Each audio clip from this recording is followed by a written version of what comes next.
All right, let's go ahead and switch gears and talk some Indians baseball. We'll bring in our Indians beat reporter, Paul Hoynes. Hoynesy, what's going on?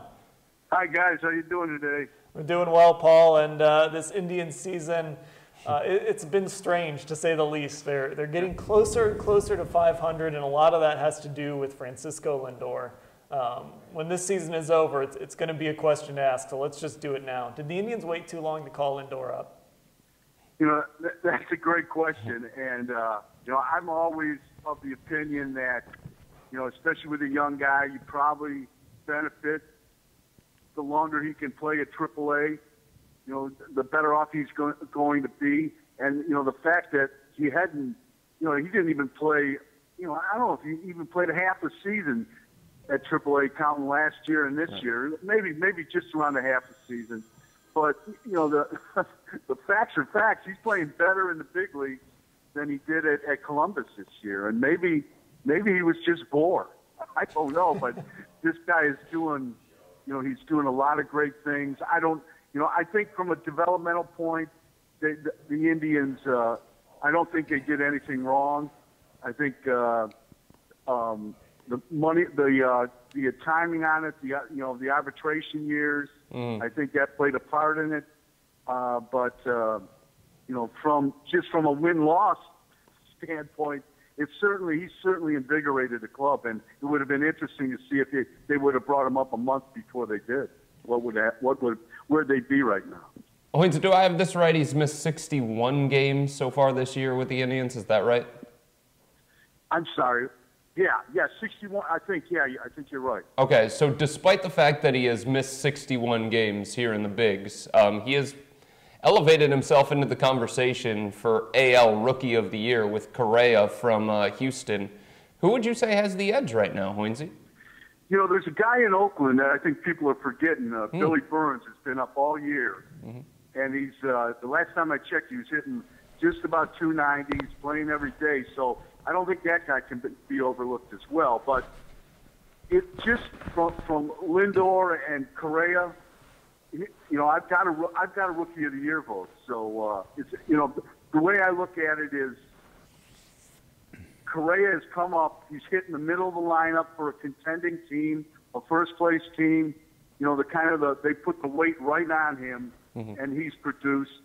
That factors into, I think, will factor into, you know, the voters, you know, how they cast their votes. Lindor has, you know, also has been put in the number 2 spot right away and has produced as well. So it's going to be a really, really close vote. But to me, you know, I always weigh in when I look at these, when I vote on these awards, and I think the fact that you're doing it for a first-place club or a contending club, that could swing the vote. So from your standpoint, just based on what you know about baseball and what you know about the writers and what you know about what the writers value, do you think for Lindor, in order for him to win the award and overtake Correa, do you think it would take the Indians getting that second wild card spot? Yeah, I think they'd have to really make a strong run at it. I'm not saying they have to win it, but I think they've got to get closer than they are right now. And, you know, that's going to take some doing, but, you know, it's really, it's an exciting race right now. Yeah. And, you know, there's some, you know, everyone points to the National League rookies, but there's some pretty strong rookie candidates in the American League as well. Hoynesy, stop me if you've heard this before. Lonnie Chisenhall comes up, starts hitting. Now he's 1 for 20 in September. Kind of where we've been with Lonnie Chisenhall over and over and over again. Is this guy going to run out of chances soon? You know, you know, Dan, I think he's kind of cemented his position with this club. You know, I think he's at least a platoon guy going into next year. You know, he's you know, I think he's played well enough to you know, probably be back next year, and probably, you know, he'll be the left-handed platoon in right field, I would think. You know, unless they make some drastic move, I think he's done, you know, just about, you know, I think he's won a job. I really do. Hoynesy, I'm curious where you stand on something, because I'm actually nervous about it. Just what I know about the Indians and what I know about the Indians front office. I'm nervous that going into next season, they're going to tell themselves, hey, look what happened in the second half of the season when we brought up Francisco Lindor, when we brought up Giovanni Urshela, when we traded away Nick Swisher and Michael Bourne. Those were the moves that we really needed to make in order to be an above 500 team. So I'm nervous that going into this winter and going into 2016, they're not going to be as aggressive as I think they need to be in order to rise up the AL Central standings with teams like Kansas City and maybe even Minnesota. You know, Fido, I couldn't agree more with you.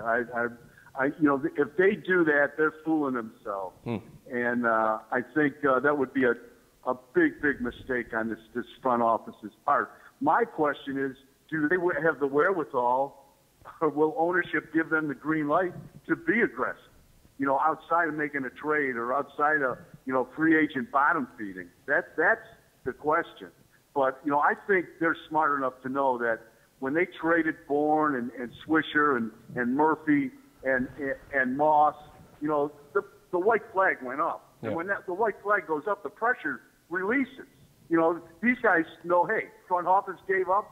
What, you know, everybody can take a step back. They can take a deep breath, and then you bring up a bunch of kids. And if their kids aren't going to play hard, then you know they don't even belong in baseball. So you know that would be a colossal mistake on my part, on their part, if they were fooled by this second half surge.